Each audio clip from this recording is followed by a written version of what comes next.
ମା, ଆପଣଙ୍କ ପାଖରେ ଜ୍ୱର ମେଡିସିନ ଅଛି କି? ମତେ ଆଜି ସକାଳୁ ବହୁତ ଜର ଜର ଲାଗୁଛି। ଆରେ ବହୁତ ତ ସକାଳୁ କହିଦେଇଥାନ୍ତୁ, ହେଲେ ପୁଅ ନେଇ ଯାଇଥାନ୍ତା ମେଡିକାଲ।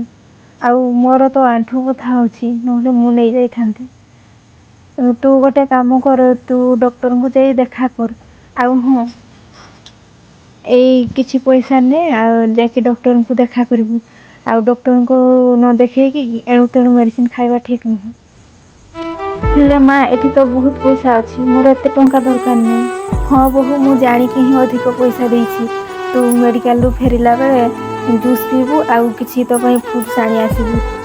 ତାକୁ ଖାଇଲେ ତତେ ଆଉ ଦୁର୍ବଳ ଲାଗିବନି। ବୋହୂ, ତୁ ତୋର ନିଜର ଧ୍ୟାନ ରଖ। ଠିକ ଅଛି ମା, ହେଲେ ଘରର ଆଉ କିଛି କାମ ବାକି ଅଛି, ତାକୁ ସାରିଦିଏ ତାପରେ ଯିବି। ସେ ସବୁ ଛାଡ, ସେ ସବୁ ମୁଁ ଦେଖିନେବି। ତୁ ପ୍ରଥମେ ଡକ୍ଟରଙ୍କୁ ଯାଇ ଦେଖା କର। ମୁଁ କେତେ ଭାଗ୍ୟଶାଳୀ, ମତେ ଏମିତି ଶାଶୁ ମିଳିଛନ୍ତି। କାଶ ଏମିତି ସମସ୍ତଙ୍କୁ ଶାଶୁ ମିଳନ୍ତେ କି?